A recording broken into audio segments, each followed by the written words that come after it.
Assalamualaikum warahmatullahi wabarakatuh. Teman-temanku, sahabat sekalian, Merdeka Mengajar yang saya hormati, bahwa saya akan mencoba menyampaikan pengalaman saya dalam menyebarkan pemahaman, dalam merumuskan pemahaman bermakna, yaitu dalam aksi nyata topik 3 kurikulum merdeka.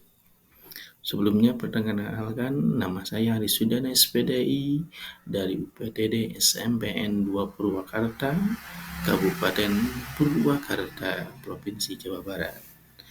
Untuk selanjutnya, pemahaman bermakna. Pemahaman bermakna adalah pemahaman yang guru inginkan agar peserta didik mencapainya setelah mempelajari topik tertentu atau materi tertentu, sehingga siswa atau peserta didik memiliki pengalaman yang baik dan menarik dan memiliki makna di dalam dirinya. Sehingga saya melakukan langkah-langkah proses merancang kegiatan pembelajaran bermakna, yaitu 1. Memilih tujuan belajar dari alur pembelajaran yang sudah dirancang. Kemudian yang kedua, menganalisis suatu situasi kelas. Bagaimana keadaan di kelas untuk supaya pembelajaran memiliki makna. Yang ketiga, asesmen untuk mengetahui kemampuan awal peserta didik. 4. Menentukan strategi dan metode untuk mencapai tujuan tersebut. Kelima, memilih dan menetapkan bahan ajar serta aktivitas pembelajaran supaya pembelajaran yang sedang berlangsung itu menjadi pengalaman yang bermakna untuk peserta didik. Yang keenam, sosialisasi target belajar dan menyepakati pembelajaran yang akan kita lalu bersama. Kemudian, pelaksanaan pembelajaran untuk memonitoring kemajuannya. Kemudian yang ke-8, melakukan refleksi untuk menetapkan tujuan belajar berikut hasil ketercapaian kompetensi atau topik yang dilaksanakan atau diajarkan. Nah, memilih tujuan belajar dan alur pembelajaran yang sudah dirancang. Yang pertama yang kita lakukan adalah menentukan tujuan pembelajaran kontekstual dengan kondisi lingkungan sekitar. Yang kedua, apakah tujuan pembelajaran sudah selesai dengan kebutuhan dan tahapan belajar peserta didik? Berikutnya, menganalisis situasi kelas. Kita harus bisa menganalisis suatu kelas. Apa yang dianalisis? 1. Siapa saja peserta didiknya? Sumber daya apa saja yang tersedia untuk proses pembelajaran di dalam kelas tersebut? Siapakah saja guru yang terlibat dalam melakukan pembelajaran di kelas tersebut?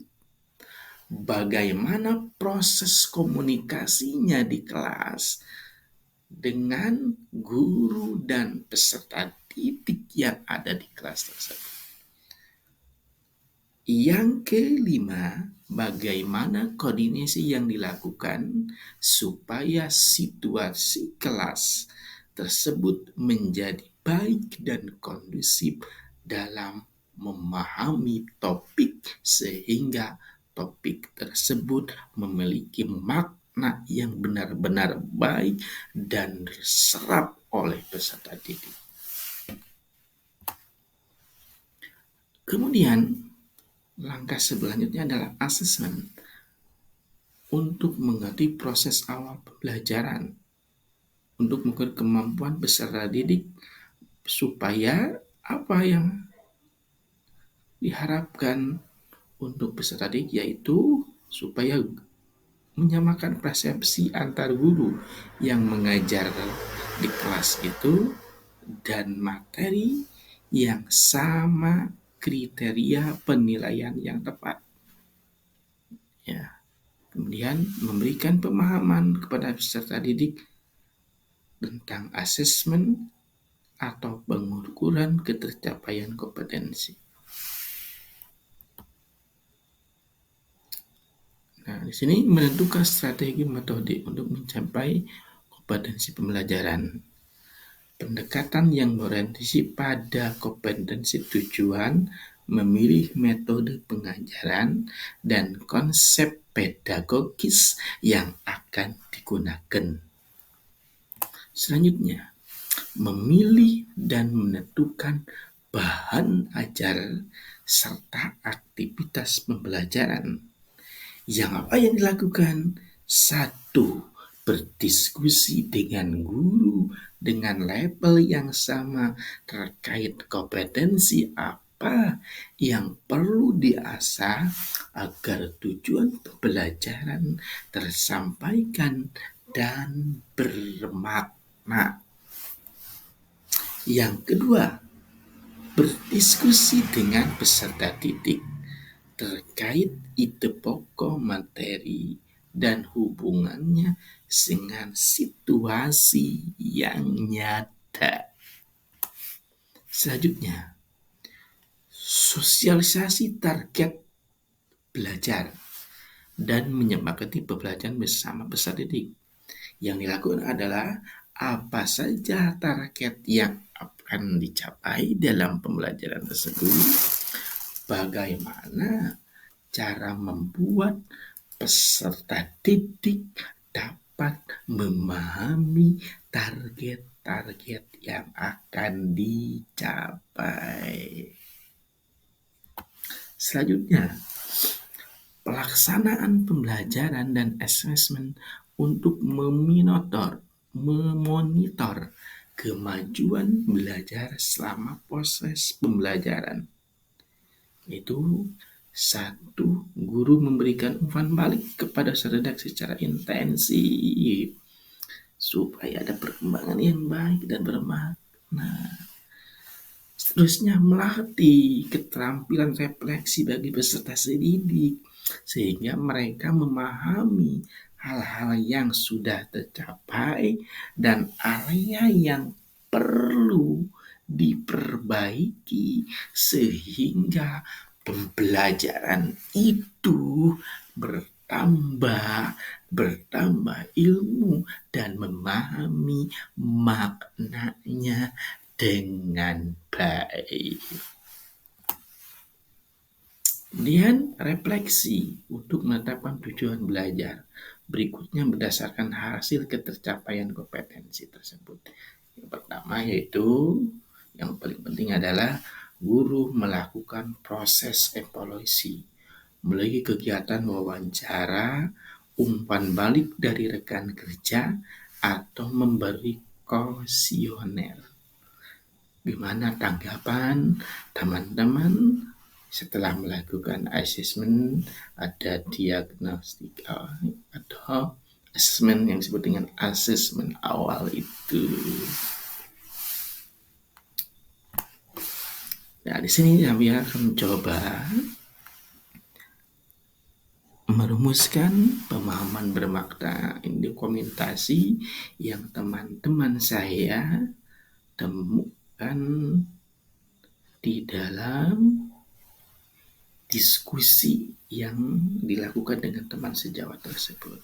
Kalau ya saudara-saudara, teman-teman sekalian bisa melihatnya dengan baik bagaimana tanggapan atau respon mereka. ini kami melakukan umpan balik ya kepada peserta didik dengan menggunakan Google Formulir. Ada yang menggunakan melalui HP, handphone maupun laptop ya. Itu itulah yang saya sampaikan pada kesempatan kali ini. Kurang lebihnya mohon maaf yang sebesar-besarnya. Kalau banyak yang salah itu adalah mutlak dari kebodohan saya.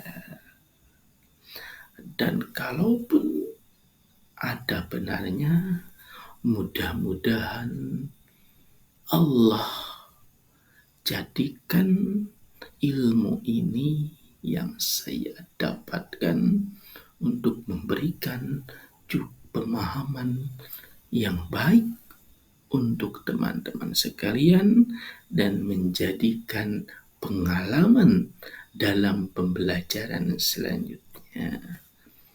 Terima kasih. Saya Aris Sudana SPDI, Guru Pendidikan Agama Islam UPDD SPN 2 Purwakarta. Assalamualaikum warahmatullahi wabarakatuh.